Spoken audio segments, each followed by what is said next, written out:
This is a PSA 10 graded Dark Magician Girl the Dragon Knight, and a PSA 9, one grade below this, just mint, sold for about $1,400. If you want to know how I invest in PSA graded cards and where I believe the future of PSA is going to hold for Yu-Gi-Oh, stay tuned because this is the video for you.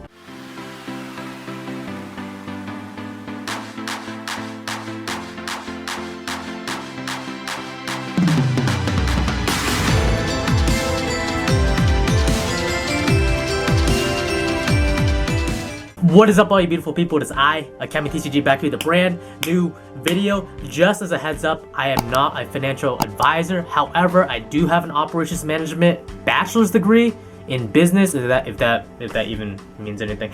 But anyways, PSA. So first of all, what is it? So basically, to dumb it down very simply, you send your cards, either individual cards or a ton of cards, to this grading company. You pay them a good amount of money, usually anywhere from $10 per card. Well, that used to be the old price, but anywhere from $10 per card to even up to $1,000, depending on how expensive your card is. You send it to this company. Within a month, anywhere from a month to like 10 months, you get your cards back, and they assign a grade on it. Basically, two inspectors look at your raw card. They look at it with microscopic lenses, like, oh, is there a blemish on it? Is there some sort of issue with the card? Is it not centered properly? Is there a scratch on the card? And then they assign a grade anywhere from 1, which is like garbage. Like, you threw it in the laundromat, you put it in your pocket like 4 times, you play with that logos with your friends, and then you threw it out in the rain and stepped on it, which is a 1. And then you got a 10, where it literally looks perfect, straight from the factory. It looks like nobody touched it. Like, it looks like pristine, flawless. A 10 is very hard to get. And what does that do to the value of your cards? So obviously, the lower the value, the less money it's going to cost. But if you get a 10, it's going to be worth a lot more. Good example is a card earlier, Dark Magician Girl the Dragon Knight. A PSA 9 sells for $1,400, but there's so few 10s that it hasn't been sold on eBay anymore. So I can actually intrinsically put a value in this, because Dark Magician Girl the Dragon Knight, especially the first edition from Dragons of Legend, is worth a considerable amount of money. I believe last time I checked, a first edition raw card, which is like not graded, is $300. I could be wrong. You can double check this. You can check this. Is $300, and it's only been going up. It has been reprinted, but the first edition printing of Dragons of Legend is just really hard to come by, especially in mint condition. So now let's talk about what happened to PSA. So in the past year, 2020, a lot of people started getting into sports cards, Pokemon cards, Yu-Gi-Oh cards, just mostly because celebrities have endorsed these specific cards. Good example is Logan Paul opening a first edition base set of Pokemon on his channel, literally in a live stream. It was a huge phenomenal event. And now all of a sudden, if you go to Target or Walmart, you're like, wait, why can't I find Pokemon cards anymore? Why can't I find Yu-Gi-Oh cards anymore? Why can't I find sports cards anymore? It's pretty much all because of this. When you send stuff, when you send cards to PSA or BGS and you get a good grade on it, you will be making money. Like, a good amount of money, and I'm not kidding. A raw Blue Eyes White Dragon is relatively cheap. First edition from Starter Deck Kaiba. But you throw that into a PSA 10, a BGS 9, and it's phenomenally more expensive because it's so hard to keep this card in pristine condition. So what ended up happening was PSA got an influx of cards. They received way too many cards, way too many orders, so they stopped doing bulk orders. Like, you cannot send cards unless you pay $300 at least per card to send it, until tentatively July 1st. And with BGS, which is the other grading company, they literally doubled their prices on all their cards if you want to submit stuff in. This is going to circumvent how many cards are going to get sent in, obviously, because you're not going to send in literally a first edition like common Karibo to PSA and pay them $300 to grade it. That makes no sense at all whatsoever.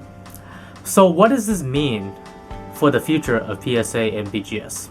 If you're enjoying this topic rant so far, make sure to drop a like, comment, and subscribe. I would really appreciate it. This would help out the algorithm for the channel.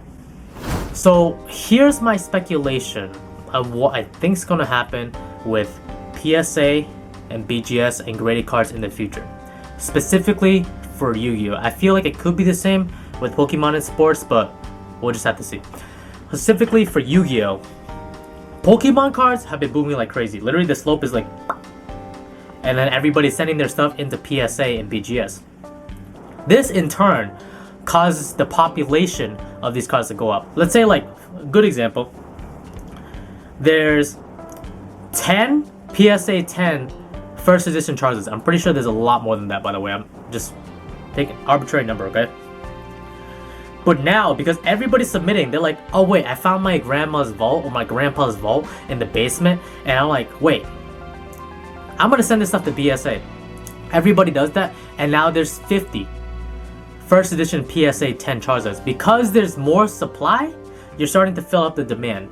So the card prices will go down over time. However, I realized that with Yu-Gi-Oh! Not a lot of YouTubers talk about this. I noticed like some of the top YouTubers like Team Sam or whatever and Simo have started submitting stuff to PSA, but you rarely see many YouTubers touch upon the PSA potential. And I think PSA, especially for Yu-Gi-Oh!, is like almost like an untapped market, almost like a blue ocean. Because a lot of people aren't sending in their stuff to PSA, to be quite frank. If you see the people sending or opening up Ghosts from the Past and they have a really pristine Dark Magician, they just want to keep it and sell it for like maybe 400, 500. When they realize they send it into PSA, that gets a 9 or a 10. You hold that for 3 or 4 years, it's gonna go way up through the roof. I guarantee it. So I firmly believe if you have cards that you want to send into PSA for Yu-Gi-Oh! Specifically, and it's bulk, wait till roughly July, August. I will do an update on this video if there's some sort of change in how PSA does things.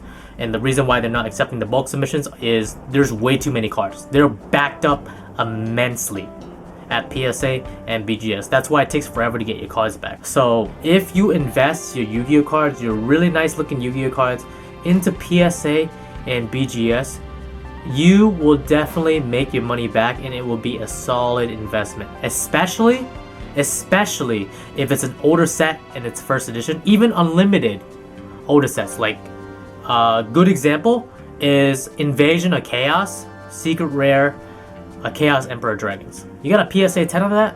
I guarantee you, in a couple years, that's going to be worth way more money than it is right now. People aren't talking about Yu-Gi-Oh! I low-key want that to change, so the cards will go up, but I kind of want to keep it a secret between, you know, us and the Yu-Gi-Oh! PSA or card collecting community. Anyways, I just wanted to get this off my chest. I apologize if it's like bouncing all over the place with topics, but please let me know down below if this is a specific Yu-Gi-Oh! Topic you want me to talk about. I literally do anything Yu-Gi-Oh! Related, anything Yu-Gi-Oh! Investment related, and pretty much like just helping you become a better duelist. That's pretty much what I try to do. I really love this game, and I've been playing it for a very long time. I am AkemiTCG. I'll see you guys next time. The world ends now.